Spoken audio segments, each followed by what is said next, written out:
Self-directed learning and self-regulated learning.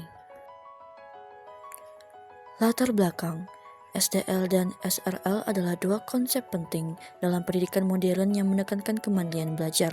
SDL berakar pada pandangan eksistensialis yang mendapatkan kebebasan dan tanggung jawab individu sebagai inti proses belajar. Menurut Knowles, pembelajar mandiri mengambil inisiatif dalam menentukan tujuan, strategi, dan evaluasi belajarnya sendiri.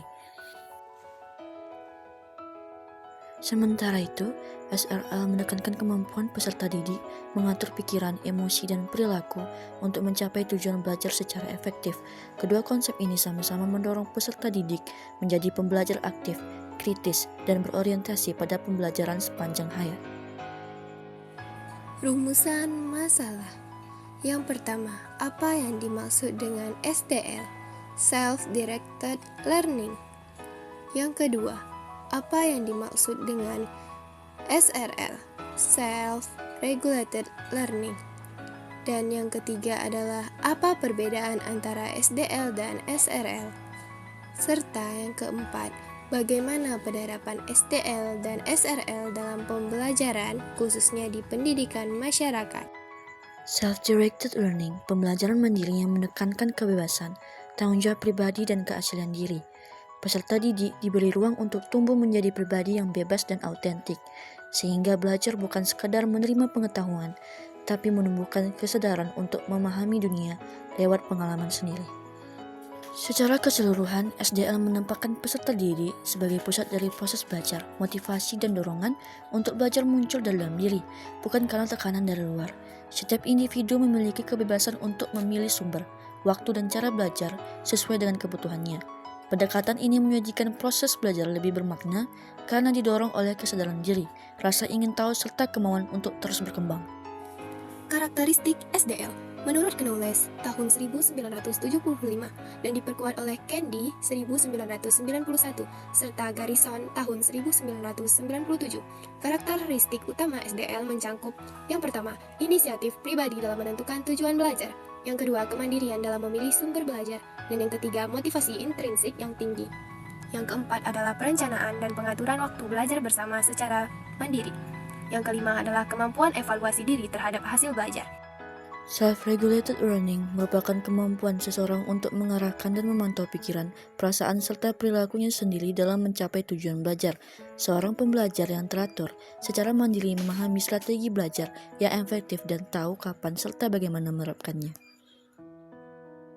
Konsep ini awalnya berkembang dari teori behavioristik dan kemudian diperluas oleh teori sosial kognitif Bandura. Bandura memandang SRL sebagai proses aktif di mana individu mengamati dan mengendalikan perilakunya sendiri melalui 3 tahap utama, yaitu mengamati serta menilai diri, membandingkan hasil dengan standar tertentu, dan memberikan respon berupa penghargaan atau koreksi diri.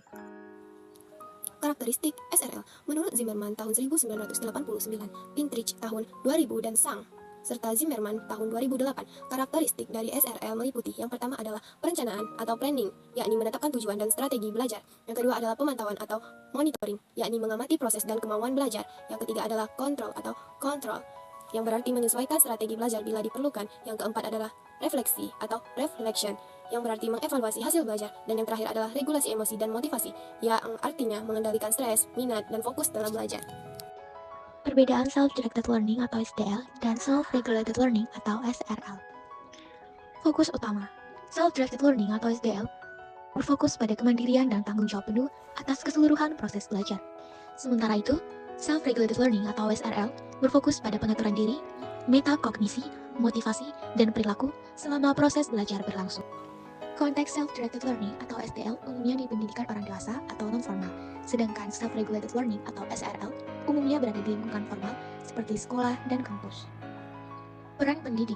Self-Directed Learning atau SDL berperan sebagai fasilitator atau pendamping yang memberi arahan bila diperlukan, sedangkan Self-Regulated Learning atau SRL berperan sebagai pengarah dan pemberi umpan balik untuk membantu siswa mengatur diri.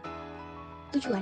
Self-Directed Learning atau SDL bertujuan untuk mengembangkan kemampuan belajar mandiri dan berkelanjutan sepanjang hayat atau lifelong learning. Sedangkan Self-Regulated Learning bertujuan untuk meningkatkan efektivitas belajar melalui kesadaran diri dan strategi belajar yang tepat. Adapun contoh dari Self-Directed Learning atau SDL, yaitu seseorang belajar fotografi secara mandiri dengan menentukan jadwal dan sumber belajar sendiri. Sedangkan contoh dari self-regulated learning atau SRL yaitu mahasiswa membuat rencana belajar untuk ujian, memonitor pemahamannya, serta memperbaiki strategi jika belum optimal. Untuk penerapan SDL dan SRL. Yang pertama, penerapan SDL. 1. Mahasiswa menentukan topik belajar sesuai dengan kebutuhan dan minatnya. Yang kedua, menyusun rencana pembelajaran serta memilih sumber belajar, jurnal, video, atau artikel ilmiah. Yang ketiga, melakukan praktik atau proyek mandiri, lalu merefleksikan hasil dan meminta umpan balik.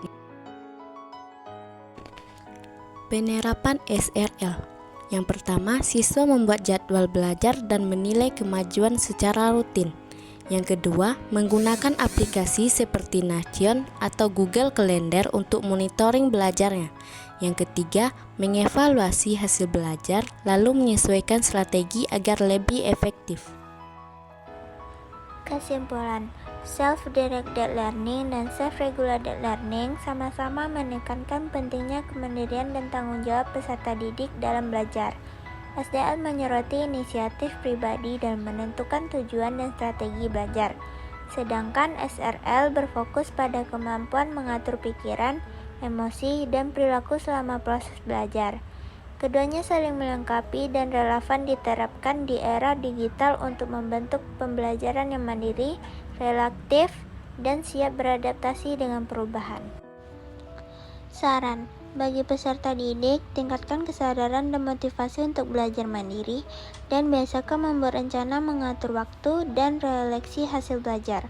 Yang kedua, bagi pendidik, jadilah fasilitator bukan sekadar penyampai informasi, dan ciptakan suasana belajar yang memberi ruang eksplorasi dan inisiatif siswa. Yang ketiga, bagi lembaga pendidikan, sediakan lingkungan belajar yang fleksibel dan mendukung kemandirian, dan diterapkan model project based atau project based learning untuk menumbuhkan SDL dan SRL.